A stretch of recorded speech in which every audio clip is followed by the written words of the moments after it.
Hello everyone, No Life here, and today we'll be going over the patch notes for the next update coming out to Texas Chainsaw Massacre the game. So first and foremost, unfortunately there has been delay in the certification for this update, so it is no longer coming out on July 30th as they previously advertised, and instead will be releasing August the 1st, which is going to be on a Thursday. So it's actually been a while since they released a Thursday update, but at least this one, for the most part, I'll say it's going to be worth the wait. So first and foremost, as I expected, this upcoming update is going to feature museum mode, which has been described as a mode where you can freely explore the mad and macabre of the iconic family house. Along the way, you discover some puzzles and facts pulled away from the history of the Texas Chainsaw Massacre. But will you survive, and what will be left of you? This is going to be on the main menu. That's where players will be able to find museum mode, where I'm assuming you'll be able to play it indefinitely for this game's lifetime. Now, they did not say it here, but I suspect that much like the Virtue Cabin found in Friday the 13th, the game, there's going to be some secrets and spoilers that show a bit of a sneak peek as to what's coming next for the game. So keep your eyes open for that. I'm definitely going to be playing this thing, and hopefully it's not as hard as the Virtue Cabin, so I'll be able to beat it myself and maybe show you guys a little clip of what will happen once you complete it. Although I suspect it's probably going to be someone that doesn't perform, but regardless, I'll see if I can beat it. Maybe even show some gameplay off and whatnot and post it here on my channel for you guys to see. Next up, we have Cook's Filler Up outfit. This is finally the long-awaited unique cosmetic for Cook. After all the recolors he's got, he finally gets a actual new cosmetic for him to wear, and I personally love it. There's some people who think it's mid, but people thought Hitchhiker's Claymore outfit was mid, so we're just going to ignore those people. They don't have any opinions here. So this is going to be, what is it, $2.99, $3.99, and it will be releasing August the 1st along with everything else. So I am very much looking forward to this thing being released in the game, and I definitely be picking it up or rocking it for you guys and showing us some Cook gameplay so you can see just how awesome it looks in game.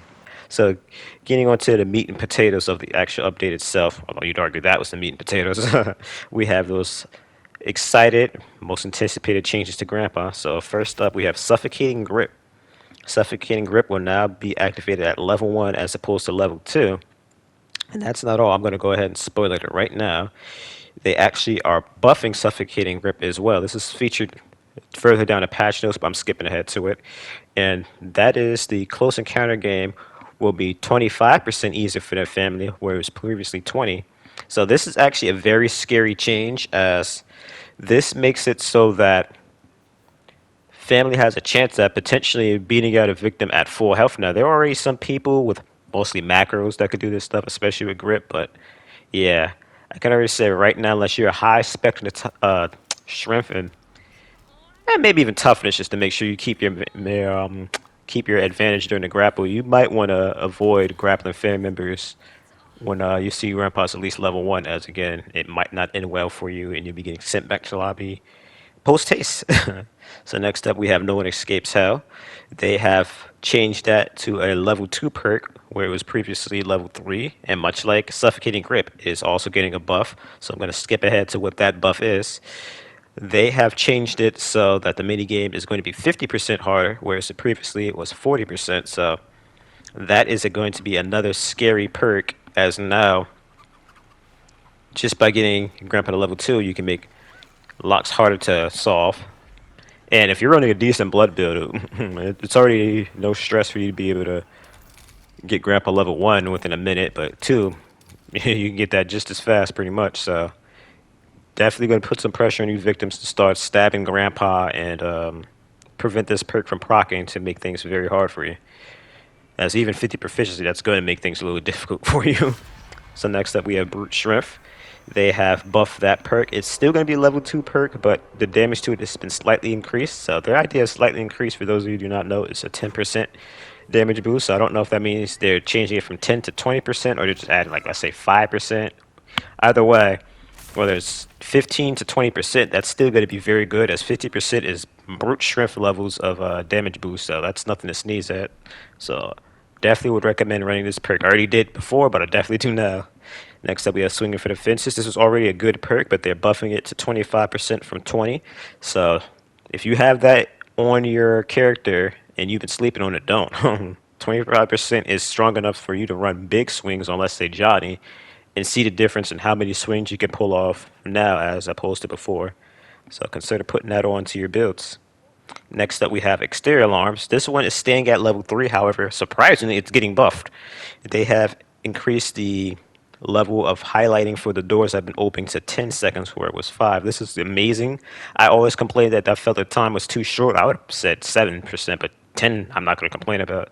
This means that now you don't have to keep spinning your camera 360 to make sure you don't miss a door. I've had plenty of embarrassing times where I've, let's say, trapped the sliding door to slaughter with Hitchhiker. We had exterior alarms on, and still somehow someone managed to not only get past the trap without me seeing, but get through the door and all the way out to turn off the battery and escape with their friends. So hopefully now with this increased oil reading, especially it being level 3, it needs to be worth it for level 3. Exterior alarms to feel valuable when you do get it. Next up, we have Excited Grandpa. This is always a perk that I enjoyed, although I've had some moments where I feel like it doesn't make Grandpa scream as frequently as it suggests, especially with the nerf to it, which makes it a level 3 perk. It used to previously just increase Grandpa's sonar by 20% every level. I don't know how that worked with it being a level 3 perk, but regardless, now it's going to increase his level of I'm sorry, decrease the delay in his sonars by 25% between level 3, 4, and 5. So that makes it up to 75%, whereas previously 60. So hopefully this will really make Grandpa scream like crazy and really put the pressure on victims as they're going to be constantly stopping and starting again every time he screams. Don't have all day. This is a perk I use over and over again. Never felt much of a bonus in the stamina drain here, but regardless, much like Swinging for the Fences, it is now going to be a 25% decrease in your stamina drain while you're sprinting, so hopefully that'll feel even better. I'll be sure to test all these perks out for you guys, of course, after the update drops on Thursday.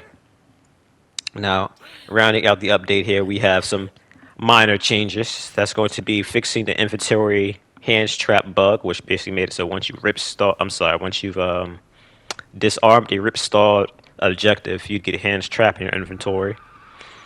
This is a very minor fix. It didn't really do anything. I've had some videos I've seen where someone tried to put the fuse into the fuse box and replace the fuse with hands is trapped, and it didn't go in a box. So I guess that's where it could be a bit major, but otherwise, usually it's just you disarming hands is trapping and getting his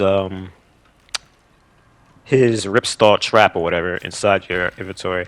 I can't say I did have a time where I was tested that. I had 2 bone scraps. I disarmed hands as trap and it replaced one of my bone scraps with trap. So it definitely does seem to give you that hands trap by force, even if you have a full inventory. So I guess it is probably a good thing this has been fixed.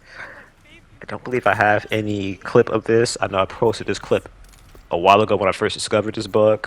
Shout out to Alucard, he's who I was linked up with when I tested this stuff. So if I can't pull up the clip, I'll just send the clip of the video in my description for you guys to go check out. I'll probably try to put a timestamp on it as well to make it a little easier for you guys to find out where it is in case you didn't want to check out my video.